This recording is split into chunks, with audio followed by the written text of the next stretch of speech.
Semno mitrasam varunaha semno bhavatvaryama semna indro bruhaspatihi semno vishnurukramaha namo brahmane namaste vayu tvameva pratyaksham brahmasi tvameva pratyaksham brahma vadishyami Ratam vadishyami Satyam vadishyami Tanmavatu Tadvaktaramavatu Avadu mam Avadu Vaktaram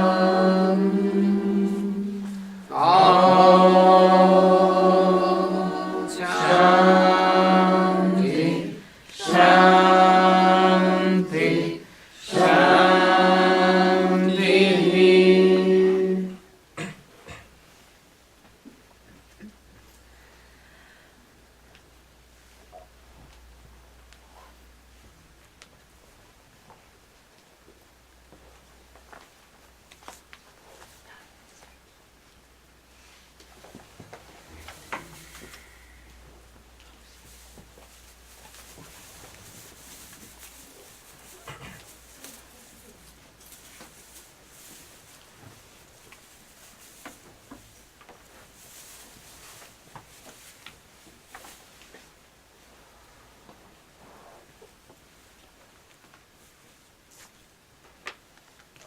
So we are studying about these 8 steps for the practice of yoga. Мы продолжаем изучать наши 8 шагов практики йоги. So we are now studying this first step, yama. Сейчас мы изучаем первый шаг, яма. And this yama, we have studied about the first procedure to adopt, that is harmlessness. И первая ступень – это привнести в жизнь ненасилие. So now this second step, second procedure to be adopted in our daily life is Вторая процедура, которую мы можем привнести в жизнь. Shall we find that one? yes.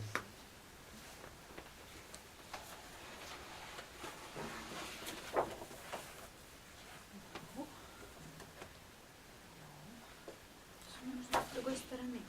Next one. Next one.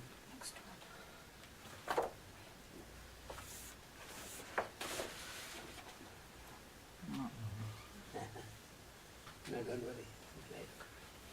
Just I will write one word. Где же она? Оно с другой стороны. С другой стороны просто. Вот она, да. Нет, Не-не-не, вот. вот она. Вот это? Там, где Нанда держит. Да, там где надо пришла, там Вот статья, правдивость. Вот там. Не это, а вот это.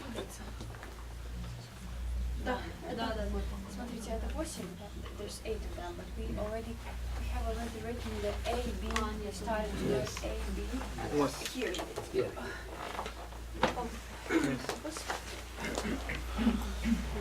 We can just switch this. Thank you.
And then we know.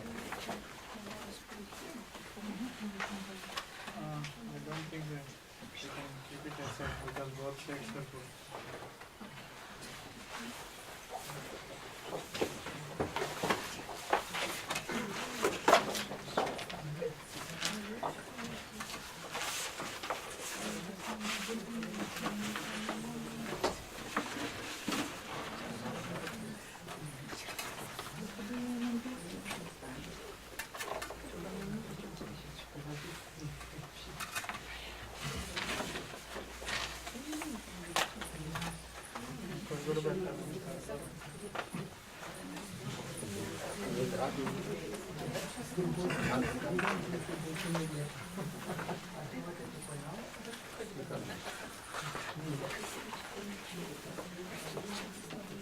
Зачем? Ну что? Ни в коем случае. Кошмар. На кого?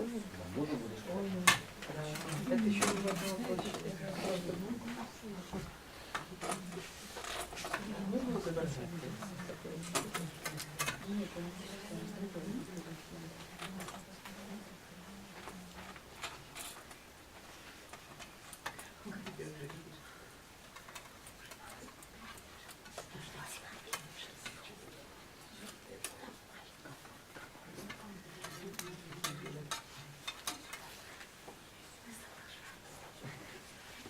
So the second procedure to be adapted is what is called satyam, that means truthfulness. Вторая ступень называется сатья, правдивость.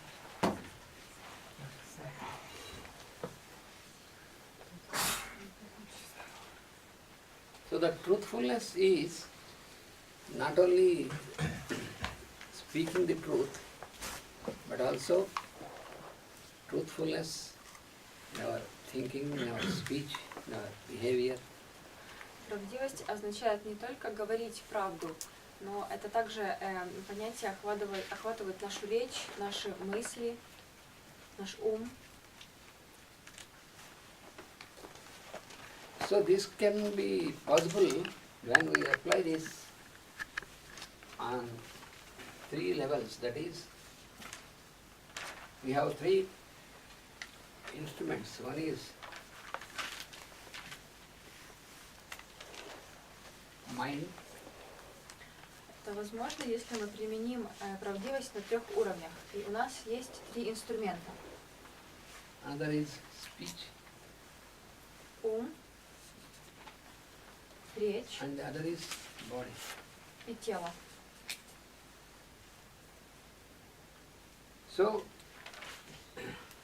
if there is a perfect alignment between these three, И если эти 3 аспекта между собой хорошо так, работают в содружестве, скажем так,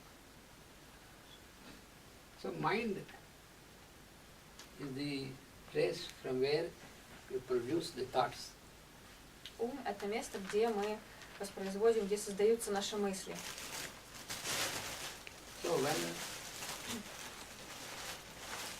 when you got a thought, and if you can put this thought exactly as it is in your speech, that means when you can speak what you are thinking.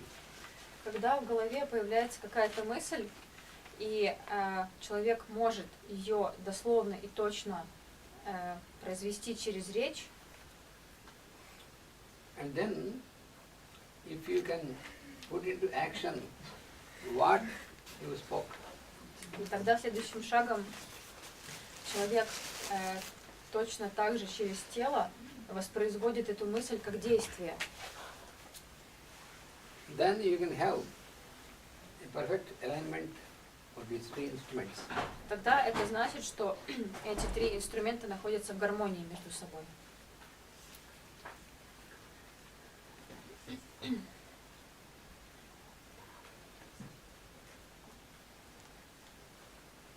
Then our behavior in our daily life will be very harmonious. Следуя этому, наше поведение в ежедневной жизни будет очень гармоничным. So we can also experience that harmony, and the other person with whom we transact also can experience this harmony with us. Тогда сам человек, обладая таким качеством, будет испытывать гармонию. И также все люди, которые с ним будут соприкасаться, они будут находиться в состоянии гармонии рядом с ним. Otherwise, what happens is, if you have some idea, if you think something which you cannot speak out, and when you speak something which you may not put into practice, so there is no alignment between these three, then your life is very disorderly and disharmonious. В противном случае, если есть какая-то мысль, но мы не можем ее правильно сформулировать и произнести, и, соответственно, действие тоже не будет отвечать этой мысли, тогда жизнь человека находится в дисбалансе. Then in your life you have to always make your life with all manipulations, because when you cannot reflect your thought into your speech into action, then always there will be a manipulation. И тогда, если нет этого баланса, в жизнь приходят манипуляции, потому что если мы не можем правильно изложить свою мысль и, соответственно, поступить, тогда нам приходится манипулировать. So when you have to live such a life, then in your daily life always you will be haunted by insecurity. И если нет этого баланса, то постоянно за человека будет преследовать незащищенность, он будет незащищен. You cannot feel comfortable by yourself when there is no alignment in you between these three. For yourself you cannot feel comfortable. Сам человек себя в таком случае, когда этого баланса нет, чувствует очень некомфортно и на своем месте.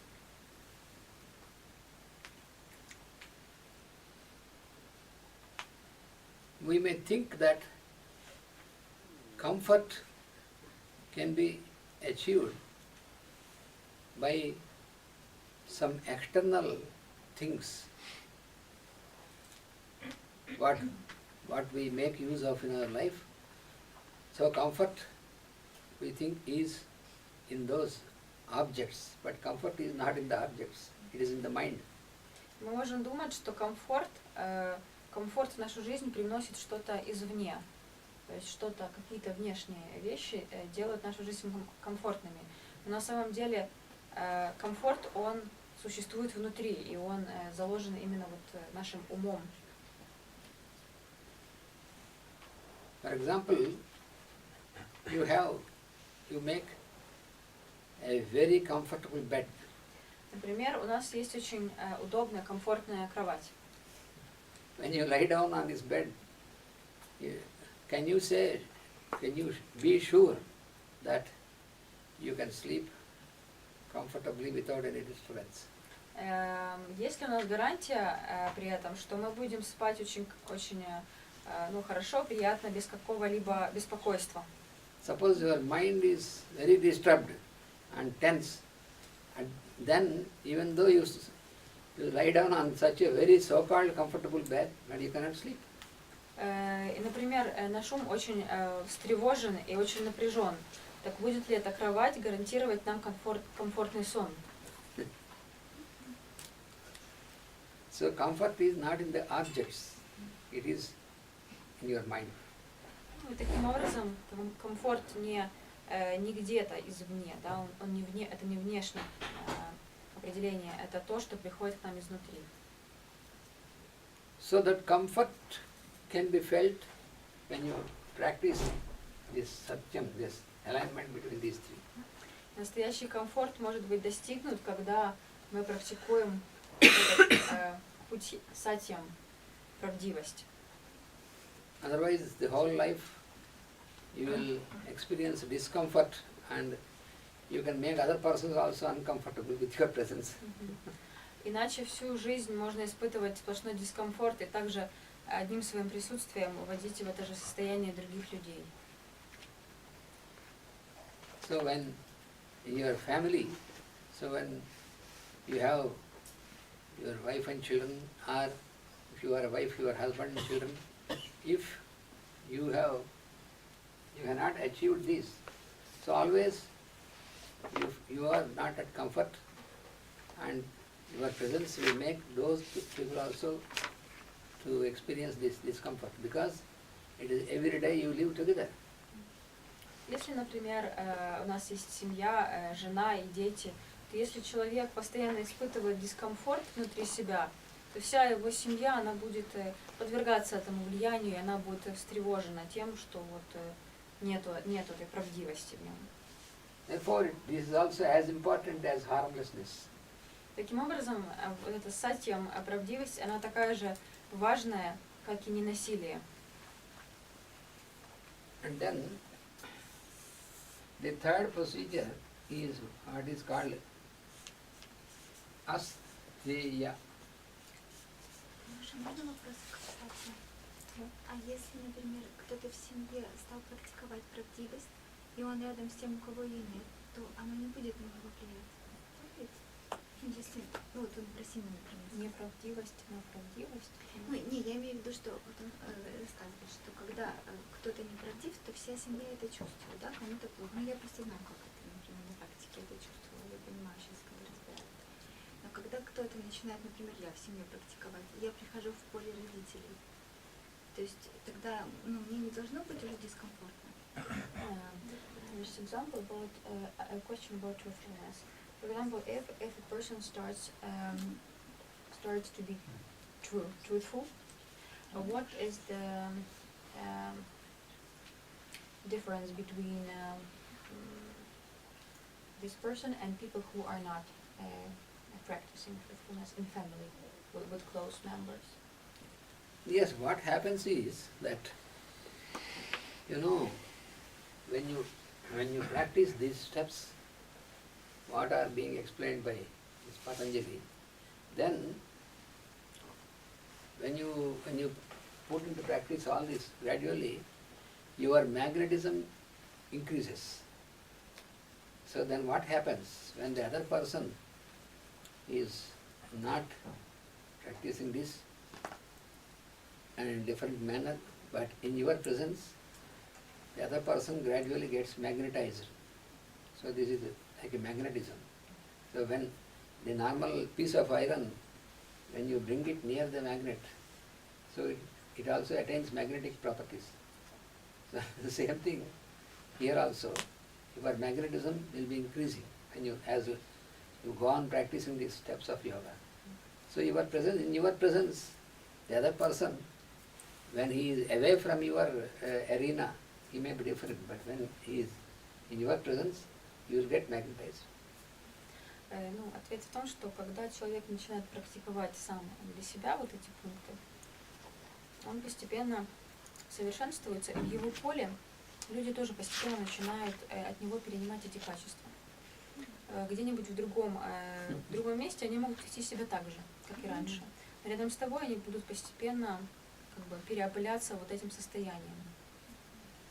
Because the more you go deeper into this practice of yoga and into practice and into deeper experience of yoga, then you will not experience the presence of other person, even though other person is there, but in your cognizance, it is only the inner light. All the transaction will be with the inner light. So when so many persons are around, then also he can feel not lonely, but alone. Чем глубже человек практикует эти пункты, тем менее он становится подвержен влиянию других людей. И все, с чем он соприкасается, это только его внутренний свет, который исходит из него. И даже если вокруг очень много людей, то такой человек, он чувствует себя не одиноким, а уединенным. So the experience changes, no? Before we enter into the yogic practice, the experience is we see many people around, many people with their bodies, with their frames and all these. But when we go deeper and deeper into yogic practice and yogic experience, then what we experience is all these are the forms that are floating in one God presence, in one presence of the inner light. Because the inner light is the same in everyone and it is common.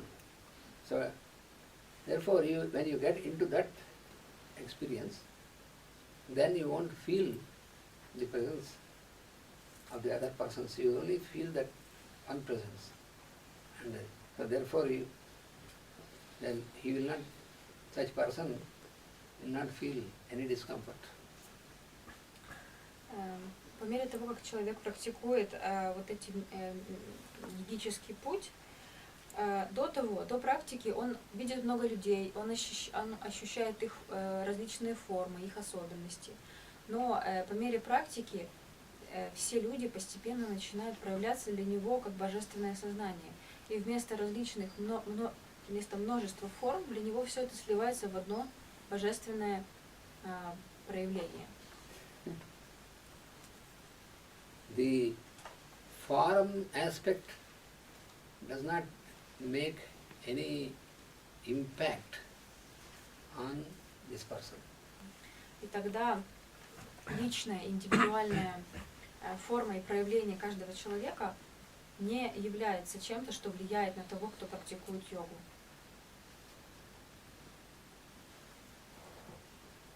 The form aspect which differentiates people one from each other, that will gradually fade away or slip away from the mind of this person. Внешняя форма, которая отличает нас друг от друга, для человека, практикующего йогу, постепенно исчезает. И он начинает воспринимать всех как единое поле.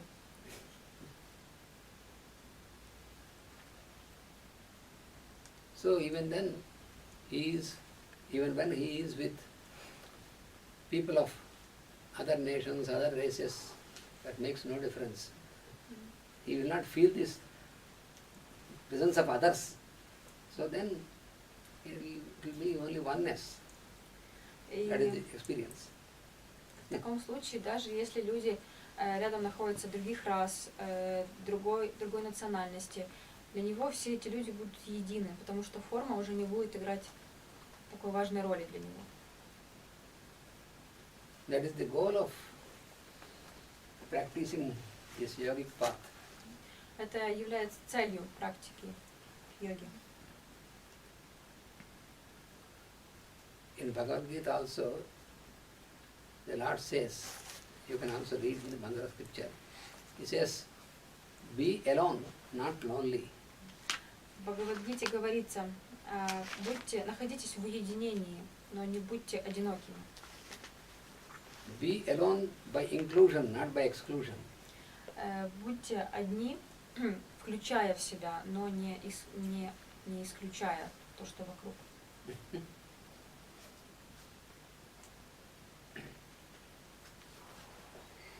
Скажите, что будьте одни. Включая в себя то, что находится вокруг, а не исключая и отстраняясь. Может, не одни, а едины, как бы, Be alone by inclusion, not by exclusion. Я думаю, именно он нашел бы, наверное, другое слово для, если бы это было единение. А еще раз скажи, пожалуйста. Находитесь одни, включая в себя, да, охватывая все, что есть вокруг, а не исключая и отвергая.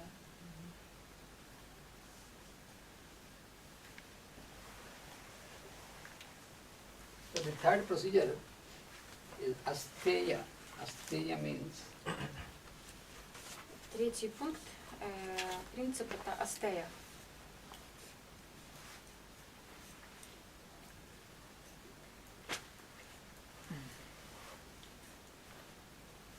uncovetedness. That means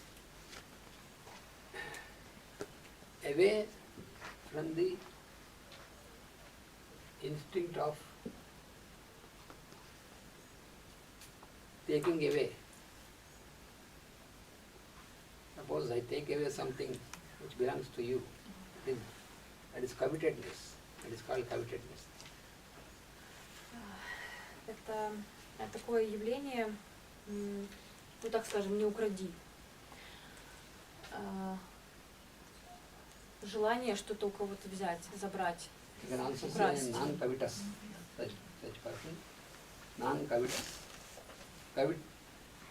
Coveting means to try to take away that not belong to To steal? to steal. To steal, To steal. да. Ну, не будь тем, кто ворует.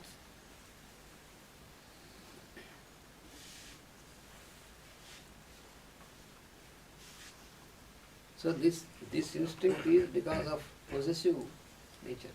And you'll have this instinct.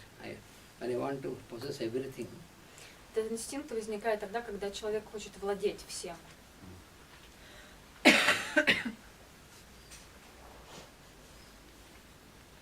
so this starts in the mind, then it comes to action. Сначала это начинается в уме, а потом это переходит на уровень действия.